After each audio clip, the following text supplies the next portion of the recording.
was thinking about a story from the Bible. I tell you to open your mouth. Let him talk. Don't mean nothing. I'm not a religious man, but I've read bits and pieces over the years. Curiosity more than faith. About this one story. There's a man, he was traveling from Jerusalem to Jericho when he was set upon by men of ill intent. They stripped the traveler of his clothes, they beat him, and they left him bleeding in the dirt. And the priest happened by, saw the traveler. They moved to the other side of the road and continued on. And then a Levite, a religious functionary, he came to the place, saw the dying traveler. But he too moved to the other side of the road and passed him by. But then came a man from Samaria, a Samaritan, a good man. He saw the traveler bleeding in the road, and he stopped to aid him without thinking of the circumstance or the difficulty it might bring him.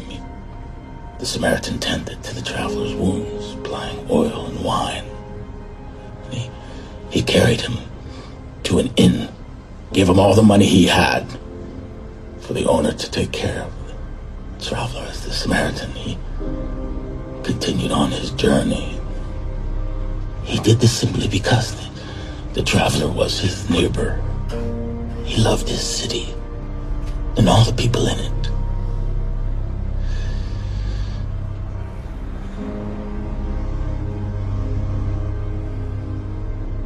I always thought that I was the Samaritan in that story.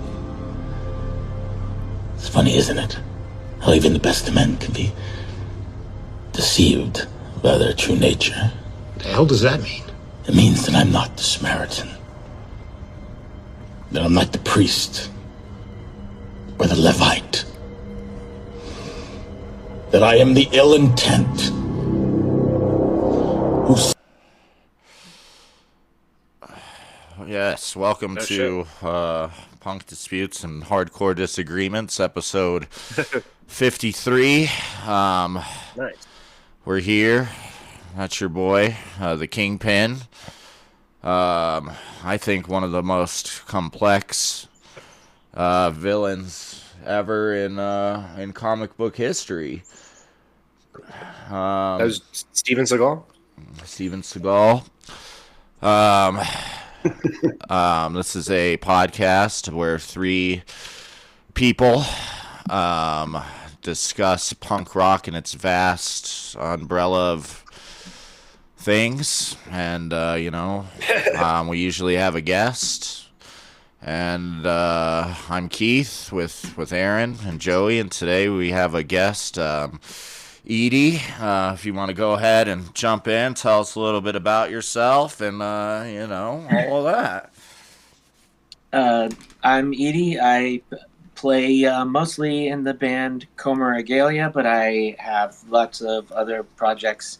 I do the label Middleman Records and the podcast Everything Remade and a zine counterpart called Sparks. What's your podcast about? Cool. Well, thank you very much for coming on. Thanks for having me. My podcast is it's mostly one-on-one. It's just me and someone or a couple people. I'd rather it just be one-on-one because I like to just let it go wherever. But it'll start basically just general band interview kind of thing, but then we just really will get into the weeds and then talking about like why we make music and why music's been important to us, that kind of thing. Oh, very cool. Very cool. Oh, yeah. Awesome. Well, we really appreciate you coming on and are looking forward to having you. Thank you. Okay. How long have you been doing the Middleman? I guess just quick Oh, never mind. top of the episode thing, like always, check out Punk Disputes Records. We just had the new Look Away demo come out. It's very good hardcore punk. We also have the live tragedy bootlegs at our distro as well. So please go visit that and check those out. Exciting stuff coming up. You can find us, Punk Disputes Records at Store Envy, or email us punkdisputes@yahoo.com, or on Instagram at Punk Disputes Pod. So be sure to check that stuff out, please. We'd be very grateful, and we don't think you'd regret it. So, No, you probably Hopefully not. Maybe. The tragedy bootleg's sick though. Fucking, who doesn't like tragedy? It's true. Edie, you like tragedy? You know this band? Have you heard of this? Have you seen this? Yeah, their former band, His Hero Is Gone, played in my basement back in the late 90s. Oh, fuck. That's sick. Did they smell bad? Yeah. Because that's what I've heard. They smelled really bad. They didn't smell good, but they ripped. We only had one microphone stand for whatever reason at that time, and so it was like duct taping the second mic onto the ceiling of the basement, and so it hung in front of the bass player, and they got their dual vocals. And I can't remember his name offhand, but the vocalist guitar player, that was the most intimidating stage presence that I've ever witnessed. It was Nice. they were so intense, and they were so cool, and they were so nice, but I was just floored. Yeah. Hell yeah. You wouldn't know it right now, but Aaron used to have very long, flowing blonde hair, and I always thought he looked exactly like the bass player from Tragedy, because that guy has long, flowing blonde hair. Yeah. Were you in that band, Aaron? I traded. No, and I traded in the hair for male pattern baldness. So, Yeah. Got all that testosterone. That's popular sometimes. Yeah, I know. Yeah, so. But cool. Well, again, awesome to have you. Check out Punk Disputes Records, please. And I think that's kind of all the news I got. We are gonna start. We're starting to upload episodes on YouTube as well. They don't come out same day necessarily, but I'm gonna try and keep up on it. So, should tell your friends, if they don't listen to podcasts, check out the YouTube channel. And it's just Punk Disputes and Hardcore Disagreements podcast. So easy and fun. Easy and fun. Okay. Okay. All right. Well, if that's all we got, then I guess we'll get into the picks, right? Yeah, for those first-time listeners, everybody, all of us, each pick a release for each episode from the wide world of punk, WWP. And then we each listen to the whole thing, and we talk about it. As always, we usually let the guests go. We always let the guests go first. Not usually. We just do that because it's tormenting and polite at the same time. So we're gonna play a song from what Edie picked, and let him tell us about it, and we'll go from there. So here is that said music.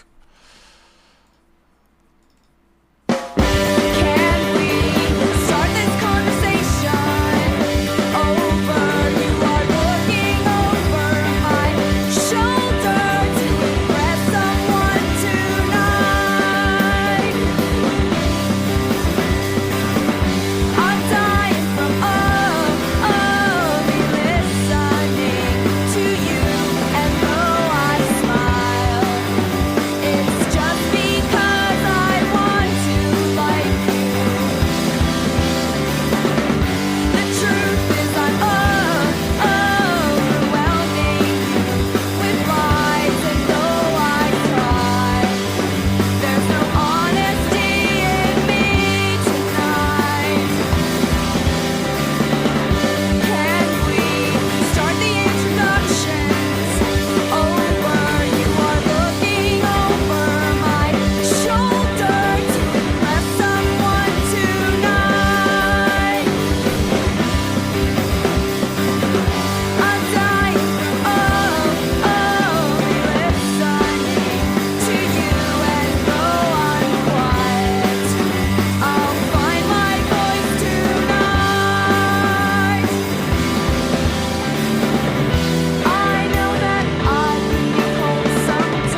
Hell yeah. Sweet. All right, Edie, you want to tell us who that was? That's Rainer Maria. Maybe it's pronounced differently. I don't know that I've never known. And the song is called "I'm Melting." It is from their album "Look Now Look Again." It's probably top 10 album of all time for me.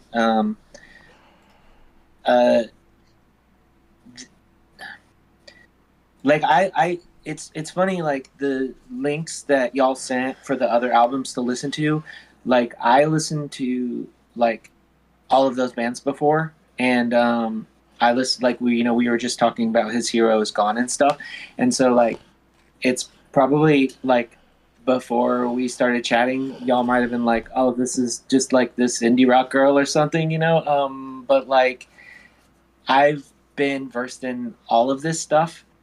But when I heard this album, like there was something about it that, like it was a lot different than stuff I was listening to at the time. Like maybe my favorite stuff was like Reversal of Man and Lifetime and stuff like that.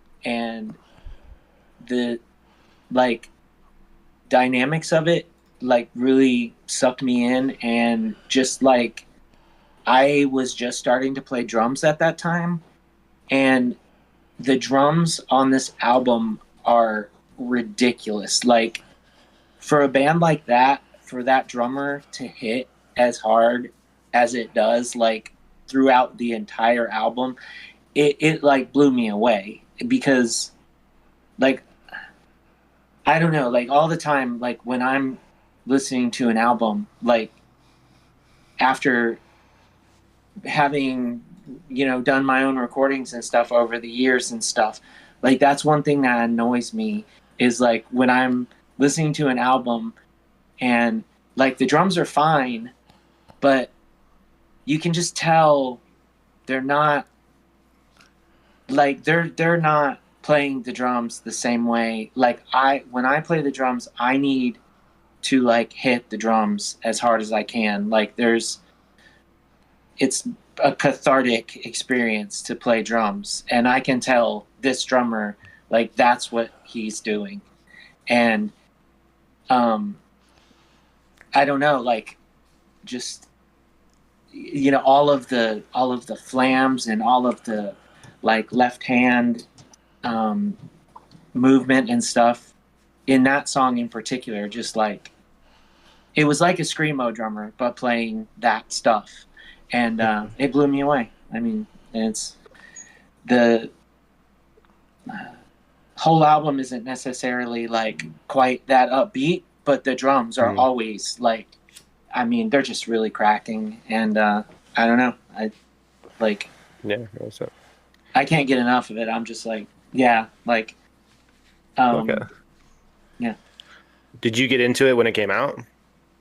Yeah, I did. I was already a fan of theirs. Like this is late 90s, right? Is when this came out. Yeah. They're probably their most popular song is probably this song called Tinfoil, which is like a great song.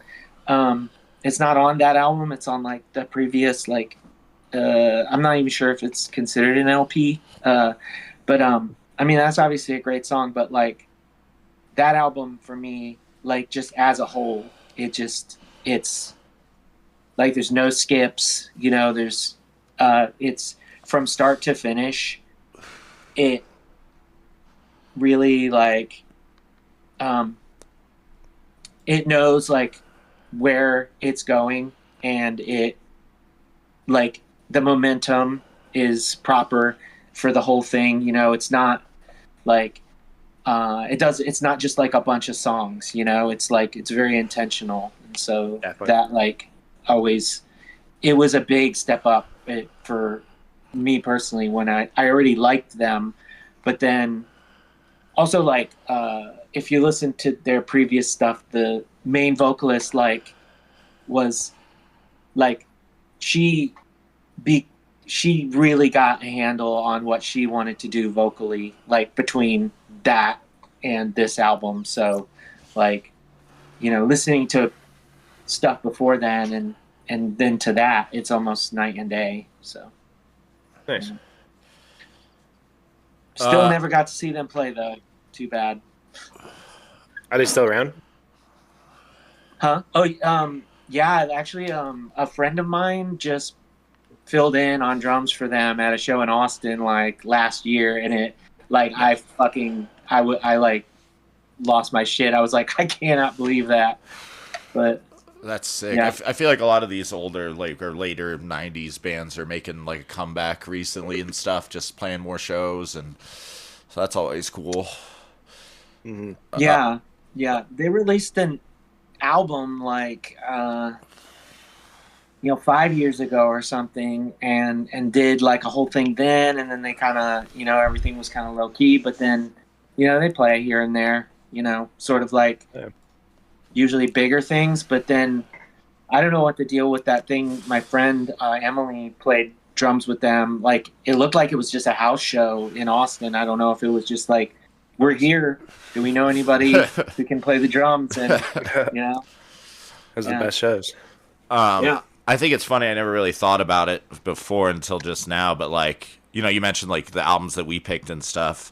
And I guess for each guest, like that's the only thing that you have to go on, unless like you've listened to like every episode or something. So like it's funny. It's interesting. Like I know Aaron's really big into like this kind of shit. I mean, I've dabbled in it and stuff. This reminds me, like, I don't know, like the Promise Ring in my mind. I don't know, like, Sure. or yeah. fuck, what was that band that me and Joey know? This guy named Eric. That this is like his total fucking jams. Like, oh, what's that band? It's kind of like The Assistant. Is that what it was? But like not as crazy. But it's interesting because we've definitely picked, or we've had so many things, not so many, but a good amount of stuff that's like very in this vein on the show a lot. What was that stuff that John brought that one time that was very of this? Oh, that Sleeposaurus Buford split? Yeah, Sleeposaurus Buford. Yeah, this is good. It's not exactly my go-to for like that. I don't know. I don't know. I'm a Captain Jazz Would you fan. classify it as like a Midwest emo, or? Yeah. I don't know. I don't like the Midwest term. I don't know What the kids would call. They Yeah, don't do the twinkly the stuff That's what I that the noticed. There's Midwest not emo bands do. Or much like that. Yeah, that's not Oh, go on. the finger tapping that's not really my thing. But like, yeah, and this predates that Yeah. whole kind of sound. I feel like that was Yeah. that's a more like mid 2000s adaptation of like Right. this style, Yeah. which is fine, but like Yeah. I don't know.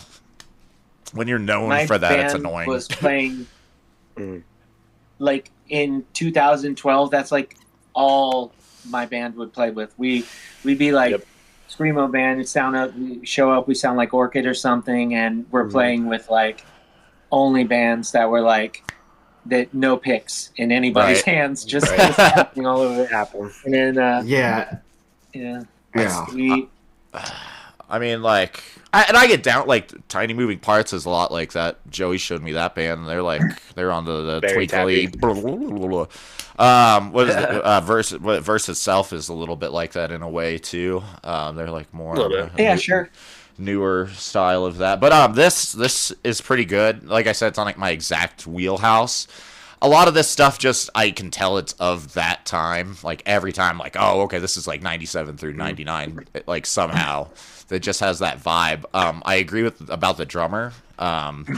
Even in the song we played, like that snare, like he's hitting that shit hard. Like you can tell, like and it sounds really nice. I think, and it's weird that like bands like this have really good like production and like recording quality, but it doesn't come across as like, I don't know, like newer shit. Like, oh, we were in the studio. Like, it's not overproduced. Yeah, like the newer shit I hear like this, I'm like, God damn it, dude. Like, I can't. It has a weird. Aaron says at the best, like, it has a weird feeling about it, and it fucking ruins it almost in a way. But like, this doesn't have that. It's very authentic, but it's recorded well. I don't know. They did. There's way too much like now with like I don't know. We're like flying too close to the sun or something. Like we know too much about like how all of this works now, right? In a digital way that like the older recordings, you know, even early digital recordings, and when people didn't know everything that they were doing, like there was just an honesty to it. I think there's no happy accidents anymore. Like it's just it's like if you're like, we can't get our bass to sound the way we want our bass to sound, then they just like axe effect it or something, you know, they just use like a thing to make it sound the way they want it to sound. And it's, so you just get this thing that I feel like where you're like, I mean, I can't tell, like, until a vocalist starts, I can't tell one of these bands from the other because they go in and they're like, we want it to sound like this, and the engineer's like, I know how to make it sound like that, and they literally just do. And right, I think that's where they're fucking up. Like when you go in trying to sound like something, it's because you can have a plugin that makes like it's kind of fun. Now that you say it, I'm like, damn, like people were restricted by what amp they had, by what bass they were playing, by so many different things, and now none of that matters. Like none of that matters. It's fucking crazy. Even restricted financially in a way that you're not now. Like, because recording equipment was like, now you can do everything on your phone or whatever. Back then it was I only got this shitty 4-track I got from a garage sale. That's all I got. Yeah. So we got to figure out how to make it work. And that's like what, you know, one of the albums that y'all the Antischism album, like that was like indicative of a time probably when like you would show up like, and the person, like my very first band's first demo, like the person who recorded us had never heard a band like us, and so you would get weird recordings for that reason too. And sometimes it's like, even if you like it was your band, so you're like, well, you know, it is what it is, right? So maybe the people from Antischism, maybe they're like, that album sucks because it sounds like whatever, right? But we're all like, we all recognize that for like it's created its own impression on us because of how individual it is, and it doesn't, you know. So like there was aspect to the luck of the draw in that, you know, instance where it was like, this made this like more special in a way, right? You know, because like, you just show up and it's like, this guy had only recorded like, you know, like rock bands, or this guy had only recorded metal bands, and you and your band sounded like, you know, like the Ramones or something, and then this guy never heard that, and so he just makes you sound like a metal band, like, except you don't sound like that, you know. So there's all these real interesting like things that you know you don't necessarily think about older recordings that makes them all like they really are their own thing in a way that is sometimes missing now. Yeah. Right. But overall, this is pretty good. I think it's a solid album. again, like, yeah, not my exact stuff, but I get down with this sometimes. I really like the drummer. I like the vocalist a lot. It's funny that I feel like a lot of, I don't know, around this time too, like a lot of mainstream shit was sounding like those kind of vocals and stuff. But this is like yet still under the radar, I guess. Didn't like exactly. I think it's early enough too. Yeah. Like a lot of that early 2000 stuff sounds similar, but I like that it was, 99 or whatever. Midwest emo. I fucking Yeah, just an emo band. Just an emo band. That's what I'll go with. Emo rock. It's even got like even the album cover art. It's like very like that was a thing back then where it was like this sort of landscape in the middle of the album where it's just like almost like a strip, So there's a lot about it that like dates it, but in a good way, in my opinion, Definitely. That's all really I got to say about it. Yeah, I'll let you guys. Joey? Yeah, it's super chill. It's been like nice weather here, and so like I just been listening to it last couple days, just early in the morning, and it's just like very fitting. It's like super, beautiful day, just like reminiscing. I really like that song, "Broken Radio." Mm-hmm. I just thought that was a cute little song about having a shitty car and the radio's broken, so you're just like hanging out with the people you love or the person you love, playing padiddle. It is very. Yeah, I can place exactly who it reminded me of. There's more of a modern band called Foxtails, and that singer kind of sounds like that. I don't know if you ever heard of them. They're pretty good. Yeah, I know them. So I don't know if it's just the female vocal. But yeah, it definitely reminded me of that early 2000s stuff. Like even like old Death Cab for Cutie stuff. Like I could just see like the same person listening to that kind of shit. Sure. Just that like very nice, not in your face brutal, but like, whatever you want to call that early 2000s emo. It was, definitely. I never heard of them. I don't know how I would say the name. Rainier Maria? Yeah. It might be Rainier, like the mountain. Yeah, exactly. I should know that by now, but I don't. Like the beer. Like the beer. I think I just realized too. It's funny that like this this kind of vocal style like crossed over into like anarcho shit for a little bit. I feel like they'll do this kind of vocals and then they'll like start screaming. Yeah, you know what I mean? It's like Contravene kind of. I don't know. I just realized that they like do this kind of singing and then start screaming. I don't know. Anyways. Yeah, there is like just like toned down like melodic singing in the Antischism record as well. There's just like oh yeah, definitely. Yeah. Whereas like I don't know. That's like the main difference there I think is what we were talking about, like the production and in either case like the engineer didn't know what to do with that or like just never heard a band like that anyway and was just like, yeah, I don't know. Or the vocalist was maybe just like, yeah, we're not like big into effects. Like don't like just leave it dry on the top, and whatever. So yeah, I don't know. But yeah.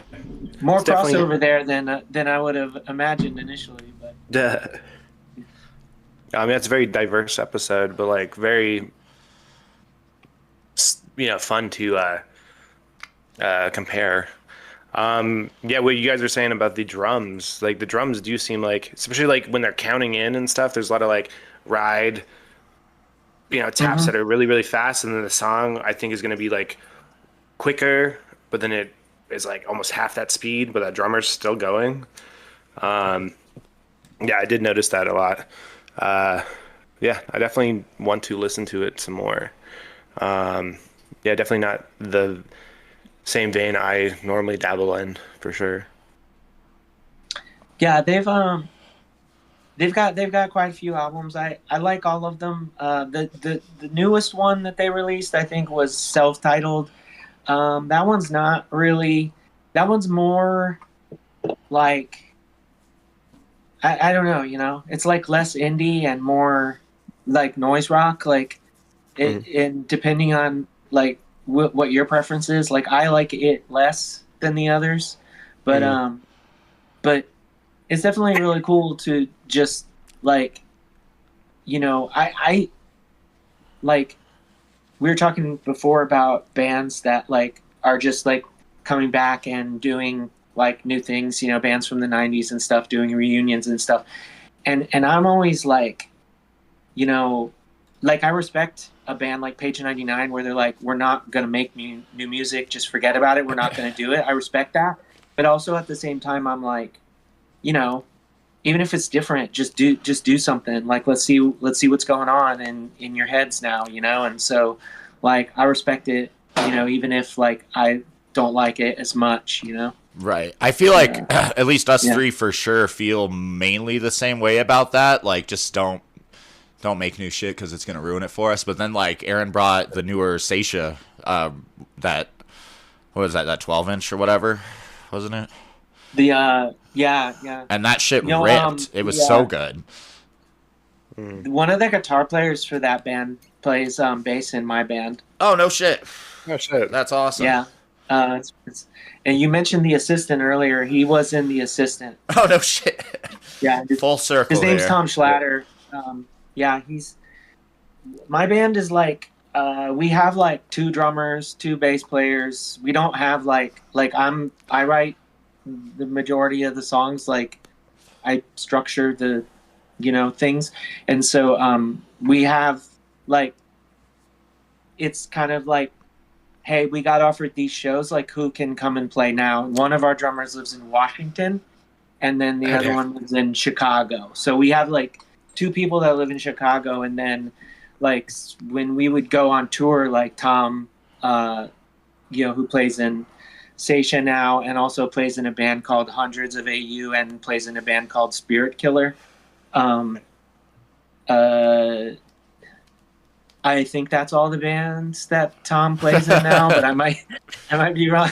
But yeah, we used to go on tour with Tom's different bands, and then Tom has recorded bass on several of our releases and albums, and Tom would play bass with us. And so Tom is always like, I play on Coma Regalia albums, but Tom would never say he's in the band, but I always say Tom's in the band. And and then like everybody else is just like, yeah, I'm in the band. But Tom has 3 bands that he goes to practice like on a regular basis, and I think that's the thing for him is he's like, if we don't have like in-person practice, then I'm not in the band. And so, fuck yeah, Tom. Touring member, recording member, yeah.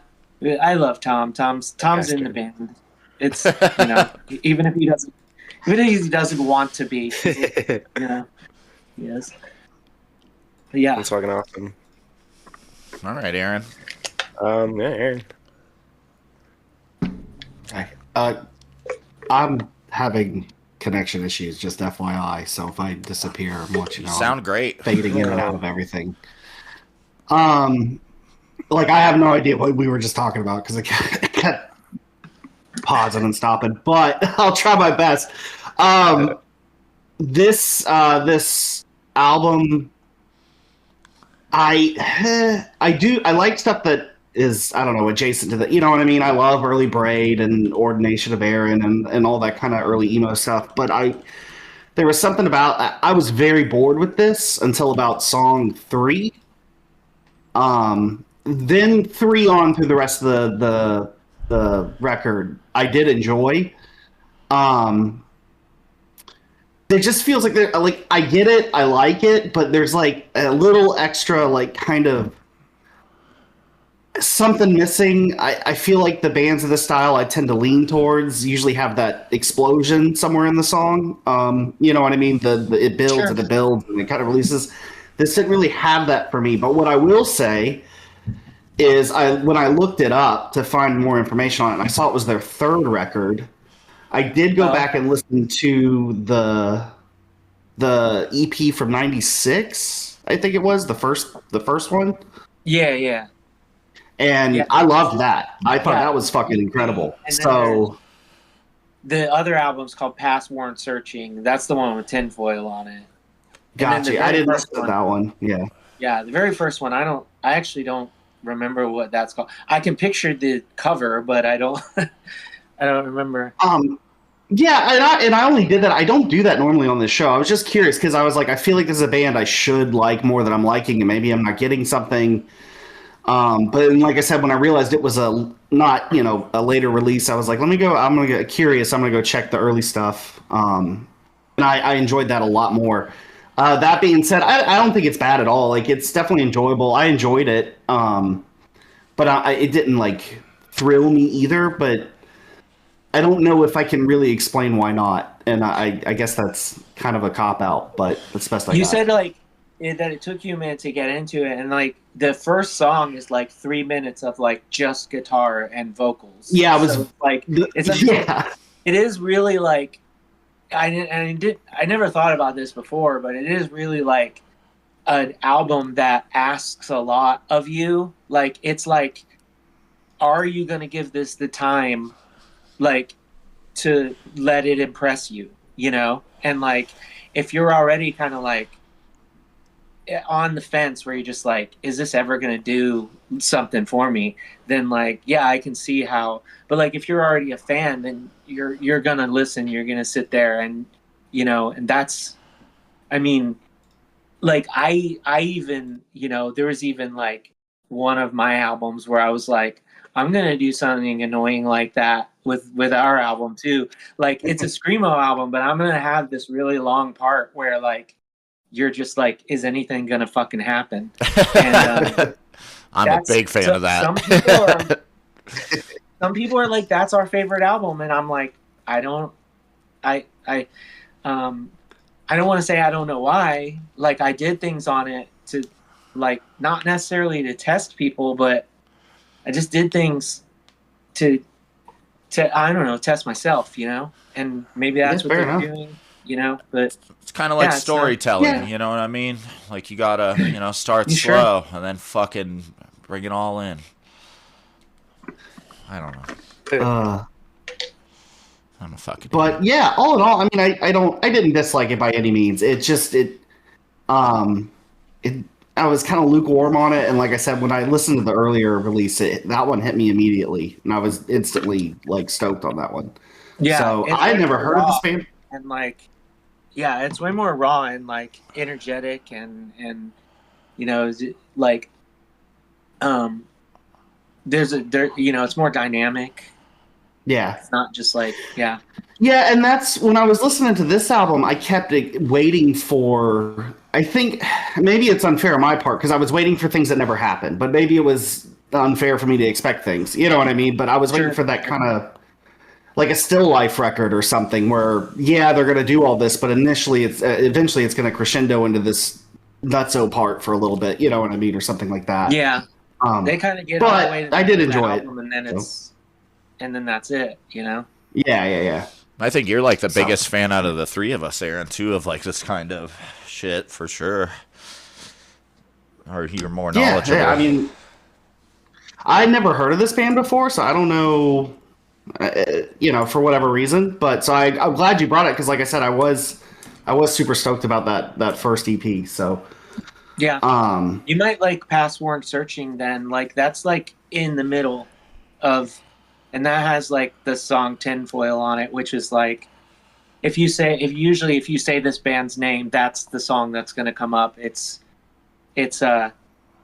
really dynamic, and it's got like weird, it's got weird like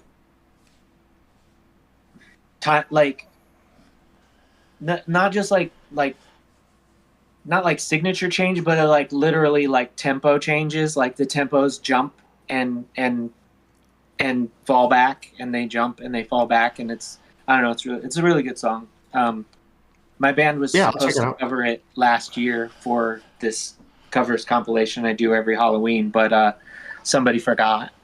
So are you referring to Coma Regalia? Yeah. Okay. Cool. Yeah, that's all I got on it. So I appreciate you bringing it. Yeah. Hell yeah. I guess I'm next, huh? I think so. Okay. Let's what did I bring? Oh yeah, that's right. Okay. Here we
All right.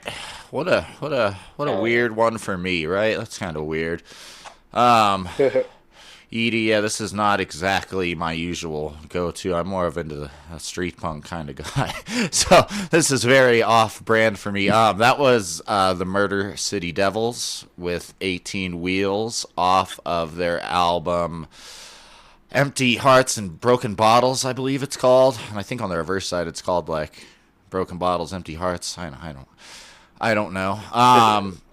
I have always liked, since I can tell you the exact time, since I was 13 years old, because I would have seen that when it first came out. A lot of my music tastes, I think, were from skateboarding videos. The first song on this album is called "I Want a Lot Now," so come on. And that was featured in an Osiris skate video. I think it was Ali Boulala, too. Poor fucking guy, dude. Killed his fucking friend on a scooter when they were drunk. Don't drive drunk. Don't drive scooters. Yeah, don't drive scooters. Joey knows. So I had never really, I knew that one song, and I hadn't really explored much more than that. Then it was like 2 or 3 years ago I heard this 18 Wheels song, but then again, those are the only 2 songs I had ever heard. So I picked this album just to make myself sit down and listen to the whole thing. I actually think me and Aaron's friend Blair had this like on vinyl when we lived with them, and I remember seeing it and being like, oh shit, like I know the one song. I think I like it a lot. They're from Seattle, Washington, and then this is so like, yeah, I don't know, keyboards and fucking garagey shit are not usually my go-to, but this guy's lyrics, I think the song structures and just, I don't know, it's very catchy, it's very, I don't know, it's very sing-songy, especially the song I played. I fucking sing this song all the fucking time. I love the lyrics. Yeah, I don't know. I am happy I sat down and listened to the whole album because it's pretty fucking good. I think this song that I played, 18 Wheels, is still the standout for me. Just the lyrics are, really good to me. Drinking when I should be sleeping when I should be waking up. Jesus Christ, like, that's my life. This, I really enjoyed sitting down and listening to the whole thing, and I don't know. Yeah, it's funny that we're all like, at least so far, we've picked some shit like straight from the 90s, which this came out in 98, if I do believe. And yeah, that's all I really have to say about this. I would love to hear you guys say some things about it. I'm going last. Edie, what do you think? Well, I liked it. There's a lot of stuff that I was listening to around that time that it reminded. Like, I've heard this band before. I couldn't tell you like what album I've heard. It sounded familiar, but I didn't like, oh, I know these songs. You know what I mean? They have a couple albums, I'm pretty sure, like a good amount, like 4 or 5, yeah, I think. It's one of those things, like everybody back in, 2004 or whatever, and you'd get on Soulseek or Kazaa or whatever, and you'd see somebody who had something cool, and so you'd download 10 other things from them, and this had to be one of those. And I was really into like New Bomb Turks and Digits and Gas Huffer and stuff like that. It was kind of in this vein generally. I did not know that someone from this band went on to be in Modest Mouse. Oh, no shit. I didn't know that either. What the fuck? I totally forgot about sick. that.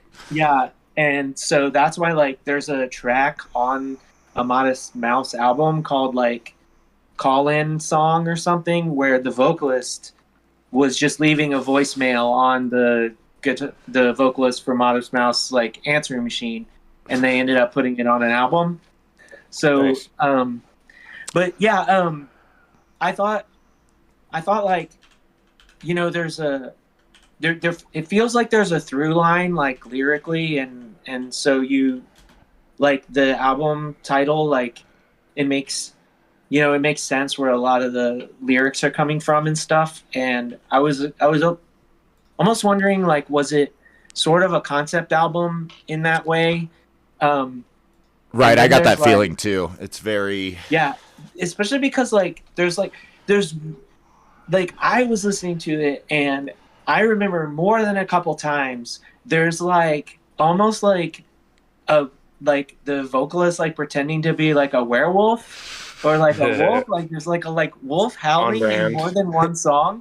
And I was like, am I reading too much into this? Is there like supernatural theme? Like, is there something going on here? And then, then there's a song where like he references Johnny Thunders. So I was like, maybe not. Like we sort of come back to earth there, And no, I enjoyed it. I think like I'm really like I had like a screamo project with like an organ sound like that, so I'm like really into that. But the only thing I could say is that like the way that they EQ'd the guitars to let the organ like take precedence kind of like I wish the guitars were a little more front important. and center. Yeah.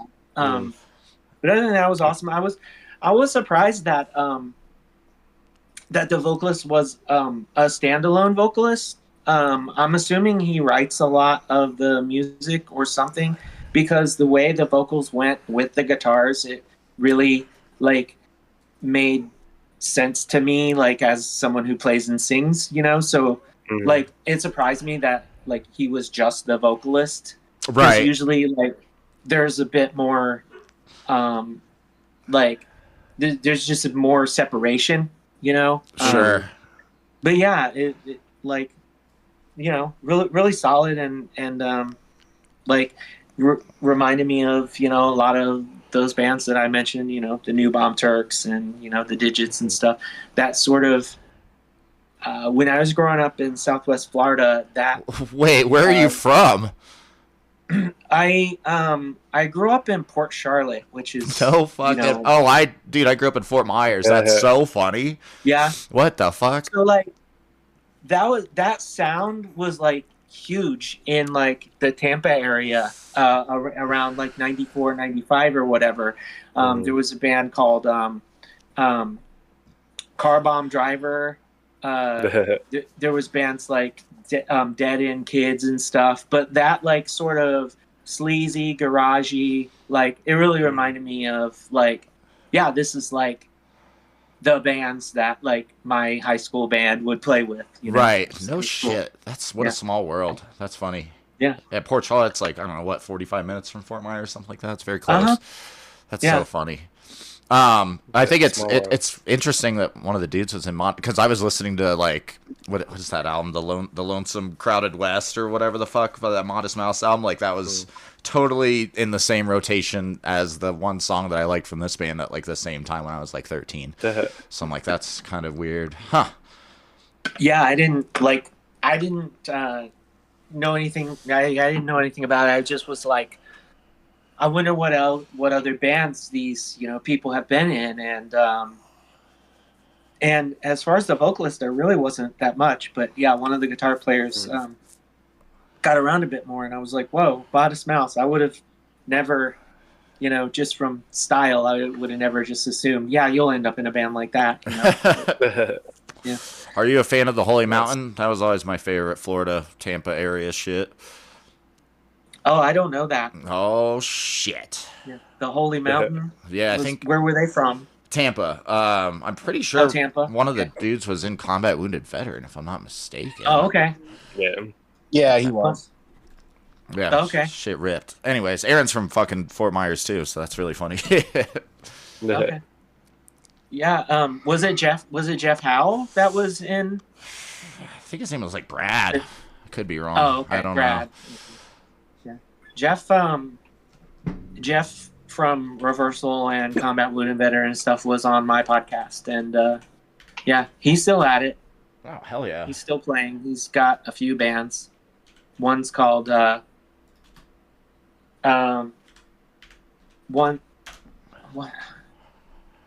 Oh gosh, one is, I think it's called Heaven's Gate. Well, it's named after one of those cults, and then the other one is oh gosh, I don't know why I'm blanking on it. Horsewhip. Yeah. Horsewhip rips. Yeah. We played with them when they came to Indianapolis. And, is that where you live? I live north of Indianapolis, but I live in Indiana now. Yeah. Oh, okay. I got a buddy who lives out there. He's in a band called Wet Denim. If you've ever heard that. In Indianapolis. Yeah, I think he's just outside of Indy too. I'm gonna say the term Indy. That's what they say out there, Joey. Just so you know. Yeah, I mean a lot. Anyways, Aaron down Indy, Circle City. I'm gonna try this. Do I sound okay? Yeah, you sound like you got honey on your voice. Okay. So I went into this. So it's like this one's hard for me. I fully expected to just trash it. I fully expected you to as well. Especially, so this is a band I've been aware of forever. Kind of like he said, though, I was always associated it with people who didn't have tastes that lined up with mine, so I never paid it any attention. You know what I mean? So I kind of have like two reviews for it in a weird way. So like on the bad end of it, I hate the vocals. Really? Really? Yeah, I hate the vocals. I hate all the riffs. But what I'll say is every song they start off with some riff just some rock and roll ass riff that I'm just like, I'm not cool with this. But then a lead player will come in on top of it with some really cool shit, and it'll make the song okay. Does that make sense? Like the main riff for every song, I'm like, this sucks, and then in almost every song, the lead player will save it for me. He'll do something that gives it. They have a weird vibe, like it's a rock and roll band, but it's like got some other shit going on with it. You know what I mean? Like under the surface. And that, like, the vibe from it's cool. Musically, I don't know, man. I don't hate it near as much as I thought I was gonna hate it. I'm not in love with it. It's okay. What about the organ? I can see. I'm not surprised that Keith said he liked it at all. I can hear that in it. Also, I'll give them props for, like, you guys were talking about a concept album, but the Left Hand, Right Hand song, that's just about Night of the Hunter, which is like one of my all-time favorite movies. So, like, I was surprised by that. But yeah, I mean, it's okay. It's okay. That's my all in all. It's okay. I'm really surprised. I'm surprised. Yeah, Jesus Christ. It's okay. Like, there's a lot of stuff I can sit here and nitpick and go, I don't like this, I don't like that, I don't like. But overall, it's okay. Will I ever go listen to it again? Probably not. Do you like it more than ska? Yeah. That's not even a. It's not even a like. Yeah, I would take this. There's a song with horns. Yeah. Yeah, I'm surprised the organ or the keyboard or whatever it is didn't throw you off. Hammond. The keyboard I'm kind of on, but it's, I mean... So I feel like that's what does a lot of the good, like, leads, honestly, or, like, the vibe, or, you know, or at least, yeah, a lot of it sounds like some sound, like, it's, like, lifted from a piece of music from the old Batman TV show sometimes. But I didn't hate it. I don't know, man. It's okay. I fully expected to be like, this is straight trash. I don't know what the fuck you guys are doing. But I came out of it going, yeah, all right, I get it. You know, it's not really for me, but I'm not upset at it. So, and then, like I said, the Night of the Hunter reference, I was surprised by. So, what the fuck is that? I don't think I've seen that. Have I seen that? I don't know. It's an old movie, but it's an amazing movie. But the lyrics are literally like the plot for that movie, Left Hand, Right Hand. Because the preacher it's about like a serial killer preacher. Basically, he's got love and hate tattooed on each hand or whatever. Fuck, dude, real Aussie of him. Yeah, it predates Ozzy a little bit. He's like chasing these two kids through the South. I don't know. It's a really good movie. So I was surprised that they referenced that. But all in all, yeah, it's all right. Oh, yeah. Fuck yeah. Fuck Youngblood, though, am I right? Fuck that guy. What a piece of shit. Oh, everybody. Murder City Devils. Yeah, this band is very in my life. When my little brother was getting into, you know, just punk stuff, he was into Modest Mouse. And then I think he heard that call and was way into this band and then just loved this band. And that, for like a period of time, I'd just get him, you know, records and old pins and stuff for Murder City Devils. As far as this album goes, yeah, 18-Wheeler song, great. The first song, great. Got a couple other really good ones. Anything with an organ, that Hammond organ is so classic sounding. I like pretty much any band that has that exact organ is going to be something that I'm not going to hate. I think it was a very good, cohesive album in general, but I think I like the other album better. I think I'm just... What's the other one? Because this is the only full one I've actually sat down with. It's a Name in Blood, I think is what it's called. But that's the one that has like all the like super popular songs on it, like the Whiskey Song and Press Gang is probably my favorite song. But those are just super organ heavy and a little bit more different parts, definitely more palatable. And a little bit less of that rock and rolly, more of that kind of spooky organ-y sound stuff. No Still shit. rock and rolly. I like those. I like the hits on that album better. I don't know if it's a better album in general than this one. But still good to listen. I don't think I would listen to the whole thing again, but I do love when some Murder City Devil songs come on. Dancing Shoes is a nice, fucking fun, stupid song. I think that was the one. It was either the first one or that one where he says, fucking... I'm a go to rock and roll show. Is that one? No, I think I'm a go to rock and roll show. That's the first song, right? Is that the first one? Yeah, I think about it. Yeah, I don't know. They talk about kids like are looking nice. Yeah, the rock and roll show. It's like living in a shitty town and then just going across the lake to a bigger city. You got nothing to do. So that's funny. I was saying that fucking all week. I'm a go to rock and roll show. It was Dan from Combat Wounded Veteran, by the way. I had to be sure. Oh, nice. That was okay. It's still a solid band. It really just it's like just almost nostalgic. Makes you just love your little brother, huh? It does. Like in Modest Mouse too. I took him to go see Modest Mouse, and that's sick. I cried at Modest Mouse because my little brother was having a good time. Aww. And my girlfriend looked at me and she said, "Are you fucking stoned?" I said, "No, I'm crying." I'm fucking crying. I'm just a little sped up. So yeah, just I can never hate on this band. It's good. It's fine. I like the kids that like it. It's definitely like it's your little brother's band for sure. That's all I have to say about that. Shout out to Wesley. Hell yeah. Wesley Willis. Well, hell yeah. Well, I'm glad you guys... I'm really surprised Aaron even gave it the time of day, so that's sick. Yeah. Let's go to the Waka Woe show. It was okay. Well, anyways, all right. Well, let's see. I think Joey's up next. That's crazy, right? I always go What third. the hell? All right. Well, let's see what Joey brought. Here we go.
All right, that was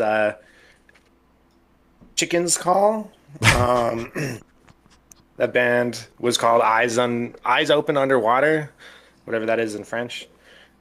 Jesus, cat. I don't know. This is just like something I came across. This is newer. It's like last 2 years. I think that came out at the end of 2023. I don't know. Just has a fun little kind of just melodic kind of pop punk sound. The song I chose here is like the most ballady of the record.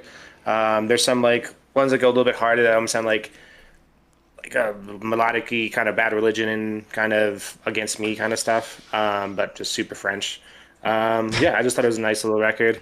I think the album artwork looks like it's gonna be a little bit like harder, more crusty or something, and it was just like a French melodic punk band. I was like, okay, whatever, that's cool. Yeah, it's on a bunch of like little distributor records and stuff. Punkin Records, I think, was the one that kept popping up. And I don't know anything about them, so yeah, just something new all around. What did you think? I'll go last. I haven't gone last yet. Anybody? Well, I thought the band. I totally misunderstood. I thought the band's name was Chicken's Call, which I was like, that's a weird name for a band. But now that's the name of the band, right? Oh, okay.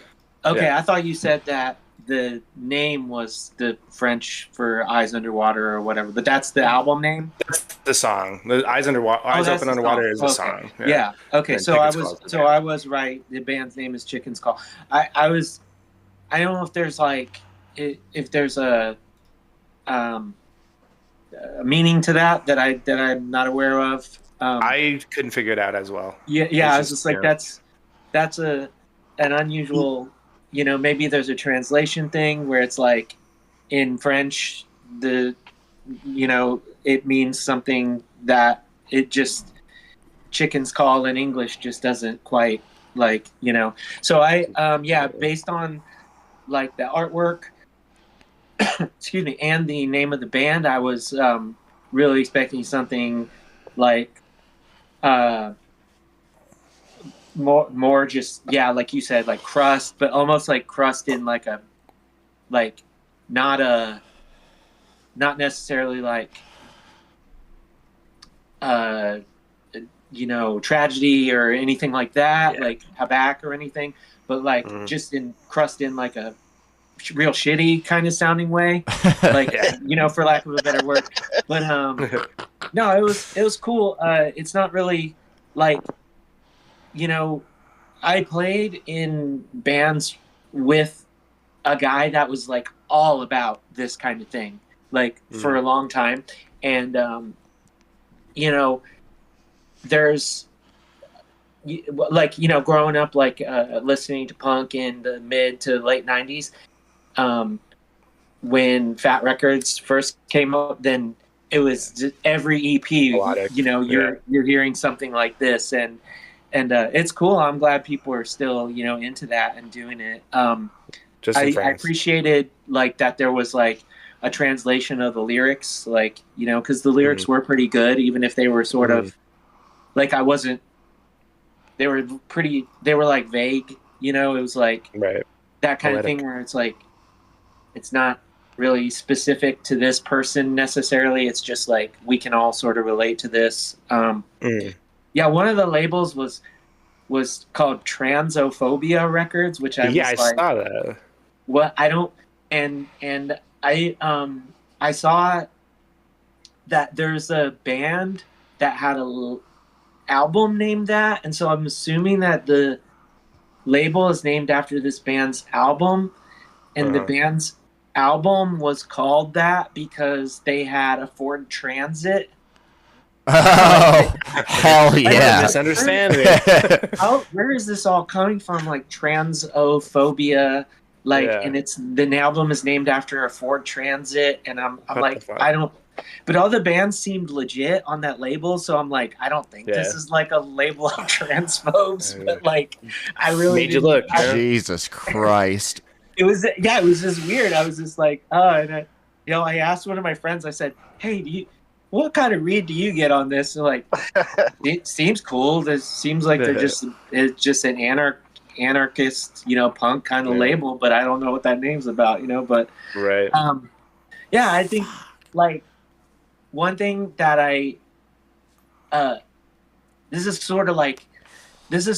this thing can go both ways, right? Because like I appreciated that, like I'm assuming they're a 3-piece. There wasn't a lot of information, but I'm assuming they're a 3-piece because there was like I can only remember one guitar overdub where there was like more than one thing. And that's one of those things where it's like my band plays as a 3-piece a lot, but any album we make, like there's overdubs. Like I love playing guitar, and so if I can make 2 separate guitar parts, I'll do it. So like I respect that they were like, no, this is the way we sound live. This is what we're doing. Like we're not gonna overdub. We're not gonna, So I respect that, but at the same time, I was like, you could have given us a little something, just for the heck of it, But definitely really... bare bones. But like, I definitely like it like that for sure. Yeah.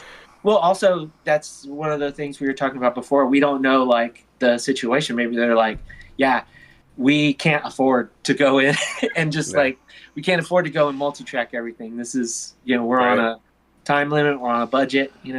So it's hard to say. But yeah, remind me of like I said, that sort of 95 to 98 era, Fat Records, bands like Consumed and Good Riddance and stuff like that. Yeah. Hell 100%. Yeah, my interpretation of that name is just like more, I guess, it's chicken's call, like a person that's not brave.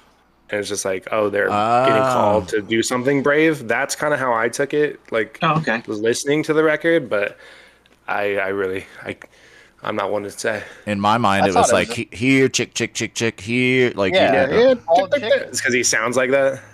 Oh, okay. That's just how you call chickens, dude. You ever been on a farm, dude?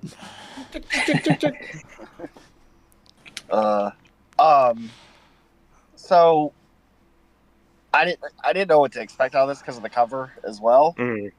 The first song, I was like, I don't know about this, but it grew on me. The song you played, if they had done more of that, I would have liked this a lot more. Really?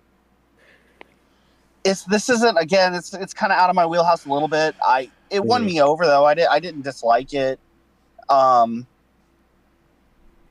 Yeah, it's good for what it is. Just what it is isn't something. What it is sucks.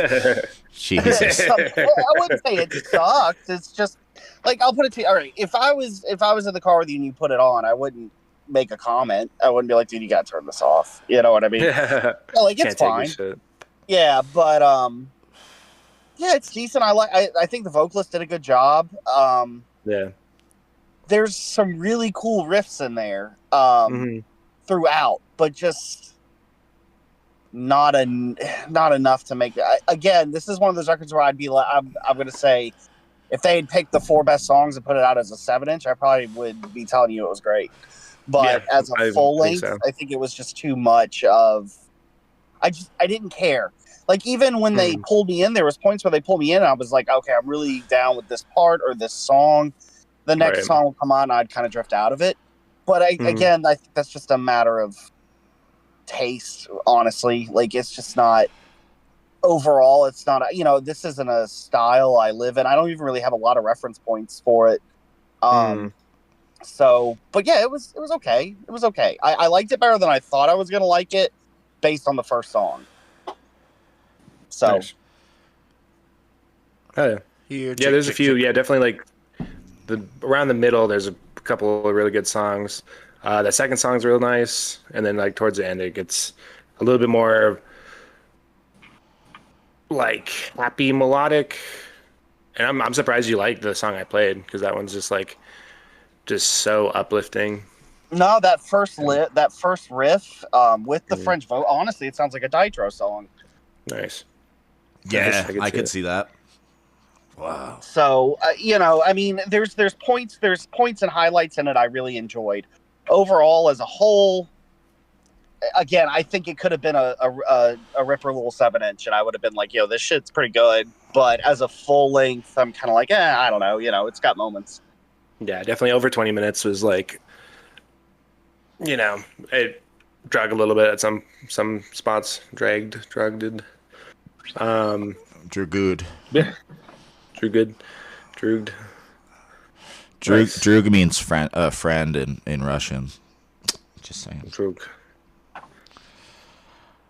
So I got two half thumbs. You're on a fucking trend for me this season, Joey. It's like you picked something I really enjoyed. That the Siege, or what was it? Fuck, I don't remember what it was in Spanish. Whatever. Yeah, that shit ripped. Yes, taco. I still haven't gone back and listened to whatever the last thing you picked yet. You keep telling me to do Edgar it. Suit. Edgar Suit. I don't actually expect you to. I hated that. This I like a lot. I do like the later the B-side or whatever it would be a lot more just because of like a lot like what you guys said. This is a very uplifting, happy feeling song, or like especially the one you played. I like that like more. It's just a feel good kind of thing. Now, so I looked up that. What was that record label? The Transophobia. So, because I did want to look a little. Oh, and by the way, this band has been around since 1998. Chicken Skull. That's pretty fucking wild. Oh no shit. Yeah, because this is the first record. No, they have so many things. It looks like their earliest is 2003. So I'm like, what the fuck? Like that's crazy. What? This one's 2023. So they've been around. Oh shit. What now? We've done a lot of shit on this podcast like that. I can't really. What is Hiding Inside Victims? Where do I know that name from? That's that Crust band. That Chris Roach. No shit. Yeah, Roach put out. Yeah. So they are on that record label that this is on. That's why, or like a split of theirs is. Yeah, so that's why I was like, because I wanted to see like what else that they had put out, and I was like, oh, yeah, and I was like, oh no shit, like, really? Okay. But this band, yeah, very uplifting. I think I have an affinity for French shit. I don't know why. Yeah. I brought plenty on so far. Just in general, yeah. I think most of the French stuff you brought, I really liked. I think there's a French sound that transcends like all genres. To be completely honest, from metal to punk to like everything, there is kind of a French aesthetic that I don't know if I can. Well, that's what I said about the words. What did I say about really good with their melodies? Swedish shit. Isn't that what I was talking about last episode? Yeah. Swedish freak stuff. Yeah. Like I don't know, certain areas of the world definitely have a similar sound, no matter the genre, for sure. This is good. Again, like Joey's on now I'm fucking kind of disappointed for the next episode because I'm assuming it's gonna be shit. I haven't picked it yet. So. like I said, I like the later half. I like this song that you picked, honestly, probably the most, and I think it's the longest one on the album. But yeah, it's like 4 minutes long. It's very feel goody, upbeat. I like the guitar tone a lot. I think it's in that it's like clean, but it's not like they did it right for me because I hate just the clean fucking I don't know shit that people are doing nowadays. It's not my jam. We know. I know. I think. Ugh. But yeah, this is. I don't know if I'd buy the 12-inch or not. I'm interested to hear their earlier stuff now too, because that's 2003 was their first record. Oh, it looks like it's just like a 7-inch or an EP or something. Oh, it's an EP. It's got 4 songs on it, so I'd be interested to hear that. Yeah, I didn't. It's weird, like the bands that have been around, and again, like these, at least I don't know when Aaron's pick came out specifically, but we've all picked stuff from like, or at least bands from late 90s, so it's very interesting to hear just the various things that were going on at that time. Right. It's all over the fucking map. DIY, guys. I know. I saw that. That's what it says about this band, DIY punk band. DIY French band. Yeah. Here, chick. I don't know. It's like when you call pigs, you go, see. I think. Something like that. That's Wu-Tang shit. I don't know. Anyways, yeah, this is really good. It's so hit or miss with the stuff you bring for me, Joe. It's so funny. That's why it's fun. I know. But yeah, that's all. It sucks when stuff's I like, because then I don't really have a lot to say about it. But yeah, this is good. Did it remind you of anything else? It does, especially like the second half. But I couldn't put, I don't know, just feel good type. Yeah, just that shit, melodic punk 90s stuff. I want to, in my mind now that, like, cause just of shit you've brought, I want to say, like, it reminds me slightly of Youth Avoiders. Just of, like, I don't know. See him being happy. I don't know if Youth Avoiders was that happy. I don't know. This is definitely way more happy. It's upbeat. Yeah. Yeah. It's like a happy, angsty kind of, Yeah, just, I don't know, hyper fucking 14-year-old kid, I feel like, made this. And I'm for it. Yeah, that's me. That's Joey. He's still 14. He's going to get his learning permit soon, everybody. So, congratulations on that. Anyways, yeah. Unless you guys got anything else to say about this, I guess we'll move into the last pick of the episode. I would say I liked it enough that I'm curious to hear. Just like with the Rainier Maria stuff, I'll probably go check out the older stuff too, just to see. Hell yeah! All right, yeah. Well, let's get into what Mr. Aaron has brought for us today. I'm sure it's going to be weird and wacky. I don't know. Okay, here we go.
So that was Antischism from the 1989 7-inch All Their Money's Stinks of Death. I picked this kind of at random, honestly, just kind of what I've been doing lately with my picks, because I feel like when I actually think about it, I overthink it. So I love this 7-inch. I think it's, for me personally, it's one of my favorite in crust 7-inches in the genre. I will say the band as a whole, though, is one of those bands that's kind of a one release band for me. Like the 7-inch is kind of it for me. I don't I feel like as the band went on and did a full length and stuff like that, they lost a lot of their charm. I think the 7-inch is interesting looking back at in terms of like kind of a time capsule thing of the genre at the time. I think as genres go on, they get more sonically solidified. You know what I mean? Everyone kind of goes towards one side. I mean, there's outliers, but generally speaking, everyone, like, you know, it builds a cohesive, like, this sound equals this subgenre, right? And I think, like, you know, with this being from the late 80s, kind of early in the existence of crust and all that, I think the 7-inch is really unique, especially for the time. It kind of harkens back to a time where not everyone was as easily defined by genres. You know what I mean? Also, to address the elephant in the room, I can't stand the Jimi Hendrix cover. I know. What are you, the fucking casualties? Jesus Christ. Yeah, I don't know why they did that, but outside of that cover, it's a near perfect 7-inch. It's a good little ripper. And like I said, especially for crust in the 80s was a very British thing. I think they're probably one of the earliest American crust bands as well. Lots of dynamics, quiet, loud, female vocals, male vocals, members went on to be in, I know, Guyana Punchline. I want to say one or two of them were in Inhumanity too, but I could be wrong on that. No, that's correct. Oh, okay, cool. Inhumanity I like a lot better, but that being said, I do love this little 7-inch. I vividly remember too, like I said, this 7-inch is kind of the band for me, because I'll never forget, me and Keith we skateboarded to Nevin's house, I think, to go through IFB stuff one time. And I remember this vividly because he made a comment about us skateboarding in the summer, like, it's hot as hell, what are you guys doing, or something like that. But we're poor. We're being poor. He had the full length, and I was so excited to get the full length. And I remember skateboarding back to the house and putting it on the turntable and being very disappointed by the full length. So, yeah, that's really it. The long and short of it. I love the 7-inch. I figured I'd throw it on here. I know I've tried to preach the merits of it to Keith before in the past, and I didn't know how familiar Joey was with it. So there you go. Don't preach, learn, and teach. That's what the unseen told me, Aaron. Oh my God. Can I go first on this one? Because I have some things. Sure. First off, I think it's just so funny, man. There's these crusty kids who have never heard like a screamo album, or like just won't even give it the time of day, and like a specific, especially the song that we just played, it's so screamo-y, like early. Oh yeah, when he goes screamo. to the vocals or whatever. So funny to me, like when that cool ass bass part kicks in, it's like, man, yeah. Again, the crossover between like just punk in general is just so funny that people are so one-sided and stick to what, I don't know, what in their mind they like, when everything crosses over at some fucking point. Well, and I would say that goes both ways. Not to cut you off, but just like when that band, the 1905, came out, like I was like, that's very. It was a screamo band that was around for a little while. They did that split with Amanda Woodward, but I remember thinking it was very anarcho-y. Like, there's no way these guys aren't listening to fucking Crass and Antischism and stuff like that. So I think it's a two-way street. But same point, yeah, it's just, I don't know, it blows my mind, because I'm like, oh, like I dabble with both usually everything except for, I'm not into grindcore. We know this. But yeah, this could, especially from, if we were just to take this one song, you could tell me it's a screamo band, and I'd be like, oh, okay, yeah, like a early '90s fucking, whatever. Yeah, like a Mo ideal. Yeah. 89. That's when I was born. Crust. I think I agree. Yeah, this is a very early American. This is they're American, right? You said this is like. Yeah. This is, I feel like, one of the earlier crusty shits that I've heard. Man, this is one of those bands for me. This is a band that, like, you see the patches, you see the shirts, and I never gave it the time of day because I thought it was just, I don't know. I hate seeing this. Like, man, what was the other band I said like that? Honestly, like Dystopia was like that for me. Like, oh yeah, I've seen everybody has the fucking Dystopia patch and shirt, especially now. It's so funny. But yeah, I've never. Man, somebody from this band moved to Savannah, Georgia. Aaron, just saying. Yeah, well, that would make sense with the Inhumanity connection because they're from Latson, which is like right down the street. This is great. Again, this is another one of those bands that sounds when you would think they were from. I feel like, you got to have a bird. Every crust band has to have a bird. Come on, that's their logo, right? I think this is, I don't know if I'd want to hear a longer album of this, right? Like, I don't know. So I'll say I would if it was this, but the album is a little more. Oh, did they change up drastically? Not drastically, but it's 3 years later, right? Like I was saying before, the genre had kind of defined itself a little more, and the album's a little more DBD. It loses a lot of the character that this 7-inch has. What would the 7-inch is somewhat unique. What would you compare the album to? Like shit that I would know, I guess. Sonically. I don't know. Like, I don't know. You put me on the spot. I'm sure there's plenty of examples, but I'm honestly blanking. The album is. It's like if Civil Disobedience wasn't weird. Oh, okay. Which is what makes it great. Yeah, exactly, and that's what I think makes this 7. And this, great, this is a little weird. Yeah. And maybe like I said, it's that weird, like almost going into screamo style parts. That cool fucking bass. Weird shit. Oh man. Also, like the way they recorded these drums is so sick. Like I love when you can. It's almost like I don't know how they. I guess I don't know what the fuck. I guess recording in stereo. I don't know exactly. I'm not fucking good at recording shit. But when you can hear the toms from left to right, like that shit.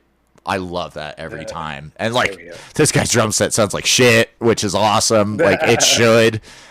The male vocalist is the drummer as well. Wait, what? That's sick. I always have a lot more appreciation for that. Like the dude from fucking Iron Lung, that guy is fucking crazy. That shit's crazy. Yeah, this is good. I think, especially you've been bringing a lot of stuff that I haven't given the time of day to, just because of just shit. Like I said, I think it's mainly from seeing so many patches and shirts, and I'm like, like whatever. But I guess maybe there's something to that too. If so many people are into it, then maybe I should. I think I'm very contrarian, like you, Aaron. Like if I see too many of something, I'm like, oh no, fuck that. Like, yeah, I mean, I did the same thing with Dystopia. I didn't give Dystopia the time of day until 2 years ago, just because of how hyped it was. So, or I mean, Flux of Pink Indians, I was the same like way about, or I actually a lot of like anarcho style shit. I just like crashes it for me in my mind until I actually sit down and like give shit a time. Yeah, like just I don't know. Yeah, agreed. Yeah. But the 7-inch rips. I thought you picked it for the Jimi Hendrix cover just because we've been fucking talking about. I thought it was in there because I usually take it off the table when that comes off. And I just something about Jimi Hendrix real quick. Everybody likes the fucking Voodoo Child and fucking Foxy Lady. Like the man does have some like Crosstown Traffic rips, fucking Machine Gun rips. I don't know. Yeah. I like some of his shit. I don't like the fuck. It's like bad songs. It's a lot like Pink Floyd for me. Like, I don't want to listen to fucking Money. I don't want to listen to fucking. I don't know. I Wish You Were Here. Effect. Like, what's that? Black Sabbath. It's the Black Sabbath effect. Where, yeah. I don't want to listen to War Pigs. Yeah. But the best albums don't even have radio. Sabbath 4 is my favorite. That's my jam. I see. I prefer Master of Reality, but either way, no songs from either one of those albums have I ever heard on a classic rock radio station. Exactly. You know what I mean? It's fucked up, honestly, in a way. Anyways, enough about classic rock. This rips. I probably won't check anything else out just from what. Wait, there's a 7-inch right after this. Have you listened to anything besides that? Yeah, so that 7-inch is okay. It's where the shift is. They get faster, so okay, that's cool, but it gets a little more generic when they get faster. And I typically am one to say, anyways, listen to this show, I'm always going, this is too slow. I want everything to be fast. But they lose a lot of, like I said, a lot of the character in this evidence. They lose when they speed up. Would you say like Oz Rotten is like a generic thing that they maybe like started to sound like? I don't know, in my mind that's just what I'm thinking of. No, because Oz Rotten was a little slightly later, and Oz Rotten is kind of a singular thing too. Like, you got MC behind enemy lines, basically rapping the vocals. You know what I mean? Like, and I like Oz Rotten, but I would compare to the extent that it's in the same wheelhouse. I don't know if I'd make a 1-to-1 comparison though. Okay. Huh. Yeah, this is good. This isn't my favorite of like the anarcho shit that you've brought in that I hadn't heard. I think Dystopia is still like, very top tier for me for that. But this is good. I'm glad I finally sat down and listened to it because, again, like I just wouldn't have just because everybody had the patches and shirts and shit. That's all I got. I gotta let my dogs in. Yeah. You want to go? It's up to you. I just got a little bit. Yeah, I agree. Yeah, it's in the vein of like, yeah, that anarcho stuff that, I'd have been just like, oh, this is crass. I'm not gonna listen to it. Whatever. But no, it's like has more thrashy. The guitar tone is all just super, muddled and like just like metally. And yeah, the song you picked is my favorite song. Yet another anarcho song about, fucking animal rights and being vegan. And those are usually the fucking bangers. I feel like there's a bunch that we have brought on that are in that vein, and they're always like really good songs. I feel like most of the songs on this, they all start really, almost melodic-y and really nice, and then goes into just, the verse or whatever, which is like, I just wanted more of that. I think especially listening side by side for this episode of, the more melodic stuff, it starts a little bit more that way, but then just goes into, very of the guitar thrashy bits. But yeah, super solid. I agree that Jimi Hendrix ending that's just such a joke song. Even, this is like predating the hidden track on CDs, but I would refer to that as the hidden track song. Right. The shit that's not even on the album. It's just a fun thing that when they were recording, they were fucking around, they did it. It's funny. It's it's chaotic. It's just a silly thing that gives you even a little bit more humanity, which I love. It's great. They're just fucking around with their friends. See, I like this. Like, I like this cover more so than what was that hardcore band that had that fucking Barracuda cover? That shit pissed me. Yeah, and it pissed me off too. Like, I don't know. I forget what that band was. And called. That was just like, you can tell like that band just plays Barracuda live, like at their bar gigs and shit, and people love that song, so of course it's gonna go off. But then you put it in the middle of your album, and I'm like, what the fuck? Yeah, covers in the middle are not cool.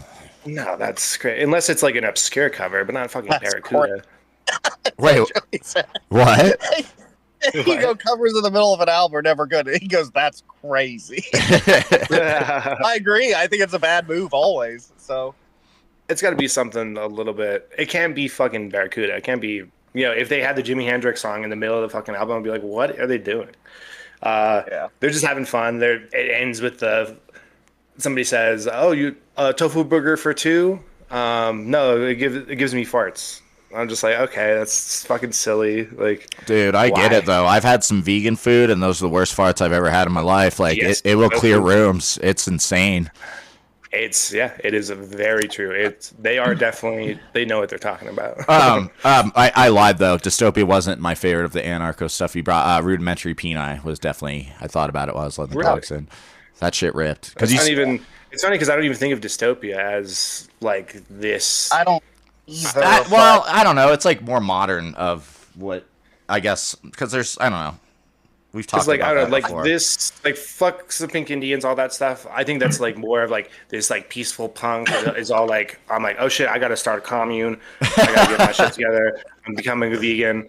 Dystopia just made me sad. Dystopia just made me want to kill myself. Like I'm sure a lot of people will tell me I'm wrong, but for me, like if you're gonna call something anarcho, that's a very time and place thing. Like it has to be from, it has to be 80s and it has to be from Britain. Like, like I can go, yeah, that's a crust band that's very anarcho influenced, but that's tell me I'm wrong, whatever. That's just how I have always divided it in my mind. But that's kind of neither. That's fair. Okay. Okay. Damn. Yeah, super solid release. This is my favorite of the episode for sure. Let's see. Hold on. Sorry, I lost my notes. Yeah, super sick. Yeah, really, really fucking short. But not too short. It does what it needs to do. Good. Yeah, I think we said most of our points. Oh yeah, the very first song has like that kind of creepy thing, and that's I keep noticing it in a lot of different bands, like recently. There's that, Tales from the Dark Side. What? Tales from the Dark Side. It's a show in the vein of like, the Twilight Zone. Very like cheesy '80s Creep show, all that horror things. Yeah. It has an iconic intro, and it's just like boom, boom, boom, boom, boom, boom, but like scary. That's a terrible interpretation. I was pretty scared of me. You're scared now, huh? They do a little bit in it, and I was just that was my first note that I wrote down. I was just like, oh, Tales from the Dark Side, another one. But it's funny because it's usually in like metal, like Primitive Man and shit did it. Like their whole song is that. A bunch of other like more like crazy crusty stuff, so it was just funny to start the album with it and go into something that's not really in that vein. Gesundheit. Thank you. Jesus, I thought you were laughing at me for a second. No, I would never. What did I do? Yeah, solid. Another one. I think Aaron's on a roll for this season. This was also my favorite out of the three that y'all brought to the episode. We were talking before about y'all. A couple of y'all were talking about like you're from Southwest Florida, and this actually brought me back to like the first band that I was ever in that took me on a tour. Like I joined this band. I was like just out of high school. But this band had been active since like 1988 or something. You all from South Florida, you might know this band. I'm not sure. They were called No Fraud. No. But that's where I can remember hearing this band originally. Is the people in No Fraud were like into all the bands, like any band that had a 7-inch then, like.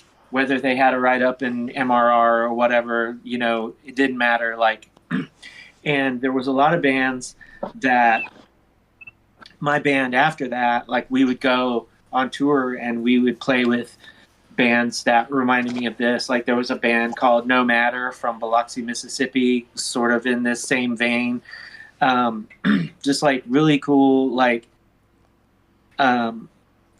when bands like, we talked about like Fat Wreck and stuff like that. It was like when bands took like the energy of like Bad Religion and No Effects, like that, like, hey, we're playing everything as fast as we can, but then made it more punk and like dysregulated it and made it like the songs weren't about like, jerking off or whatever anymore. Maybe they were, maybe they weren't, but they were about like things that people were like actually pissed about. And like this just took me back to like all of that stuff. And I didn't know that. Like I knew that Inhumanity and Guyana Punchline, I knew those were shared members there. I did not know that this band was shared members with those bands. The drummer for my band is like really into Guyana Punchline. And back in, I always used to see the name Dot Fucking Com, which some of these people went on to be in Dot Fucking Com, and I still haven't listened to them, but I always used to see that like around, feels like the early 2000s or something, around that era.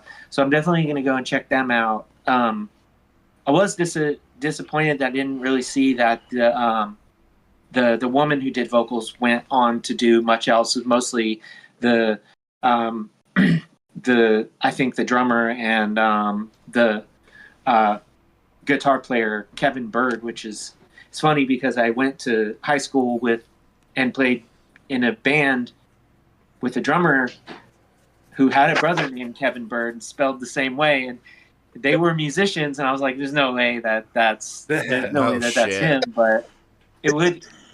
Stranger things have happened. Like, it's a small world.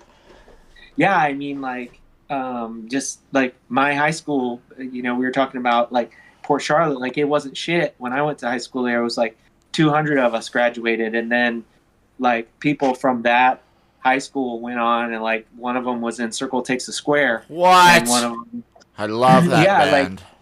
Like my band, like my friend, she emailed me in 2004, and she's like, hey, my band is coming on tour up there. Does your band want to play this show? And I was like, hell yeah, like, what's your band? And she was like, Circle Takes the Square. And I had been listening to this band for years at that point. I had no idea what that was her. And I was just like, holy shit. And oh, she's the bass player? What the fuck? Yeah.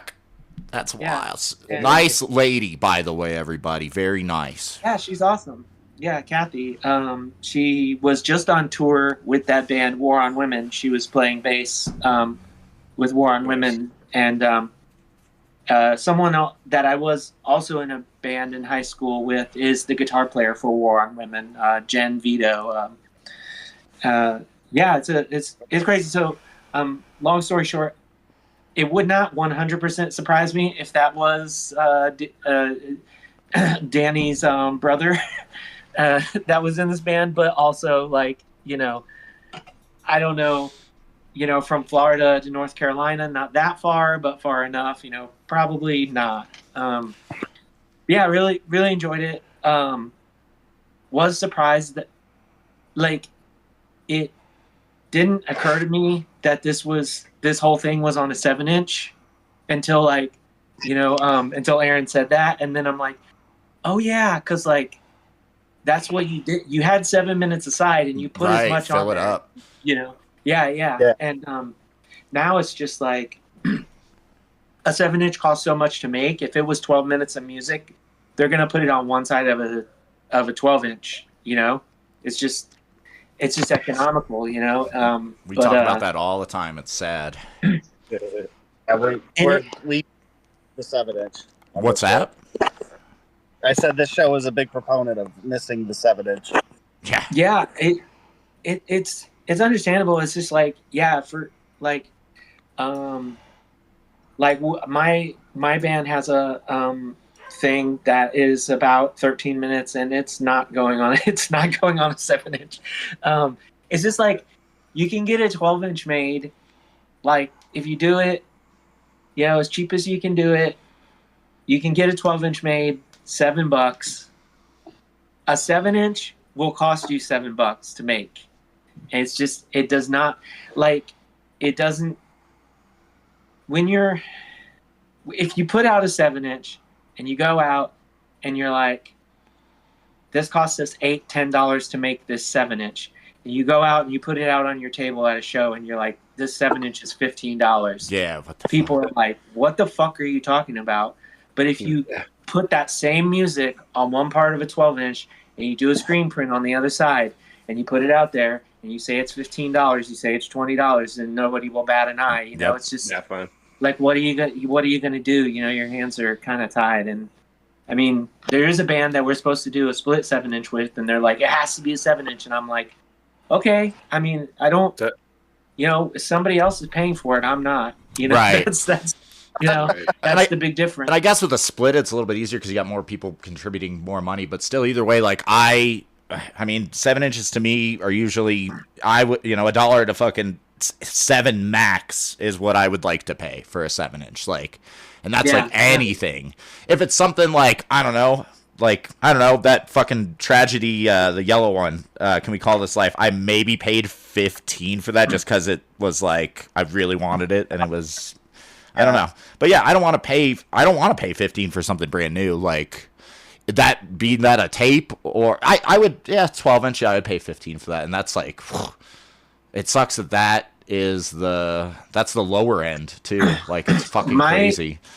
One of my band's newest 12 inches, it cost us $15 a copy. Fuck. It was wild. Damn. And I mean, like, luckily we sold them all. Like, I have 2 left, but like, Nice.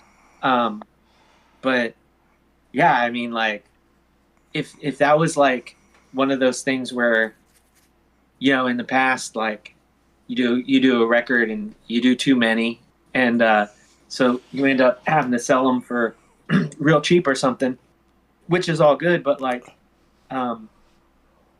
yeah, if you paid $15 for it, you can't, like, $15 a unit, you can't do that. It's like, holy shit, But yeah, I feel like there's more to it that's lost too. Like, we're talking about the actual format, but I think there's a kind of some of what we were talking about last episode, where there's a experience or cultural aspect to punk that's lost by the 7-inch not being what it is anymore, through cost or whatever the reason is. But like when I was talking about Antischism, like me and Keith skateboarding to Nevin's house and buying 7 inches at a house show. You know what I mean? You could pick up 4 or 5 new bands for $20 or whatever it was. You know what I mean? You could take the gamble on just the cover instead of knowing or like needing to know what you're buying. Yeah. You're talking about Nevin from IFB? Yeah. Yeah, cool. That's the homie. Yeah. I think there's so much to be like said about that, like and it's kind of the way that people used to. It's not that people that bought them like were viewing them as disposable, but there was an aspect to it to where, like, now everything is like I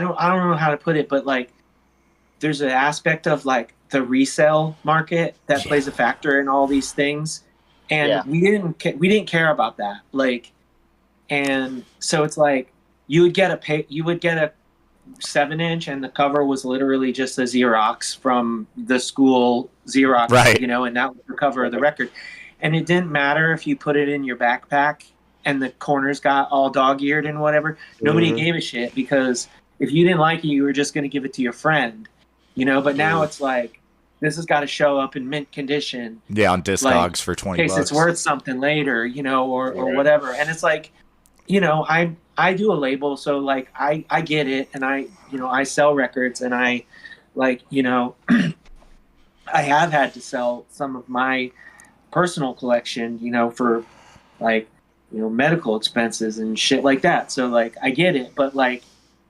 there's that thing that we were talking about where like there is something lost. And I mean, just like the experience of a 7-inch being just like where, especially back in the day, you hadn't heard this before. So you just put it on and you're like, you get your mind blown for 5-7 minutes.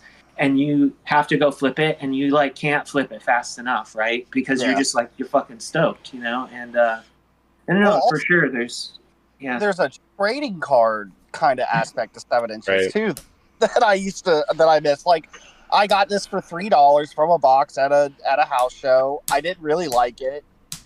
Sure. My roommate had something. You know what I mean? Oh, you want to swap? There's some of that. That's that's gone, I think, because of how much everything costs. Like, no, I'm going to resell it now because you know what I mean? I paid $20 fucking for it. So that's how trading cards are now. People are vending machine. I watched. I didn't mean in a collectible aspect, really, like trading cards. I just meant like, you know. Yeah.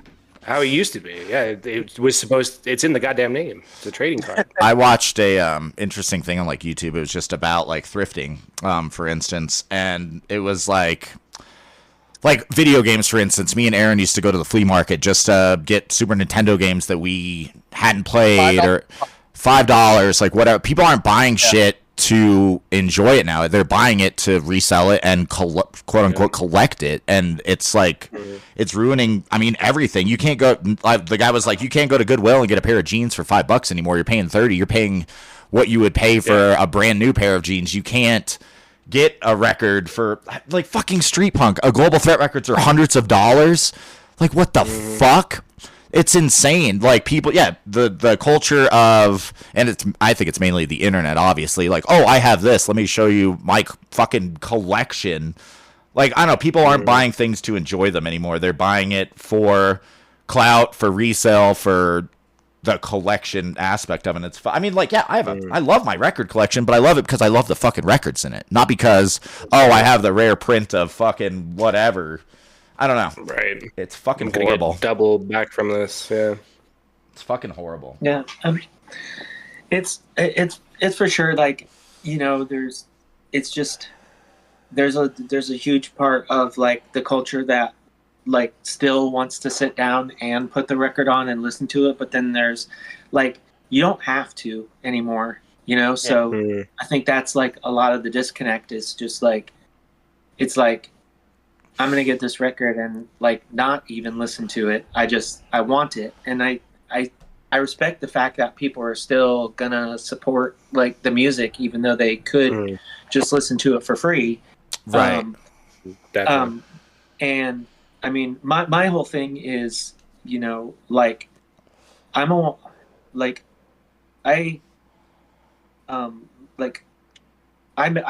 make a lot of this stuff myself too, so like that's always been my thing is like where we when we grew up and we saw like this record cover that was made from a grocery bag from the store and somebody just screen printed on the inside out of it or whatever.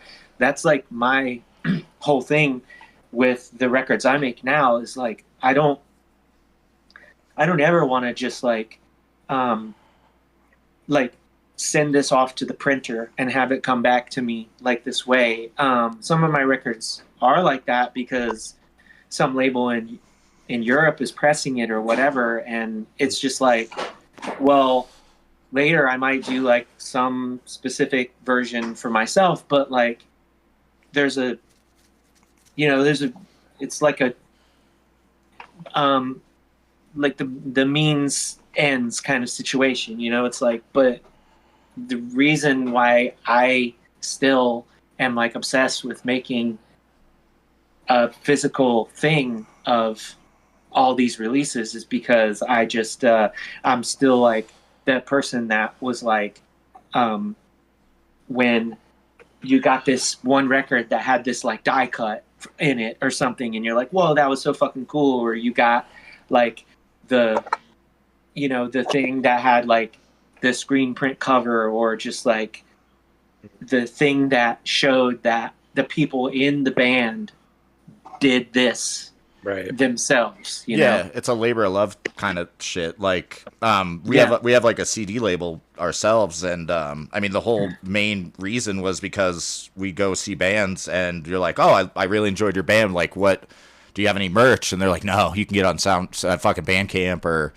whatever. And you're like, well, okay, like, okay, I don't want, like, I can do that with anything. Like, I want to have something to have just physically, like, I don't know. And I feel like Aaron will agree, like, we used to make flyers for shows, and like the idea of just going and like copy and pasting and cutting shit out and fucking gluing to another piece of paper and then Xeroxing that is just like interesting and fun, and it's all it seems like it's all been lost. Like digital flyers piss me the fuck off. Like, I don't know.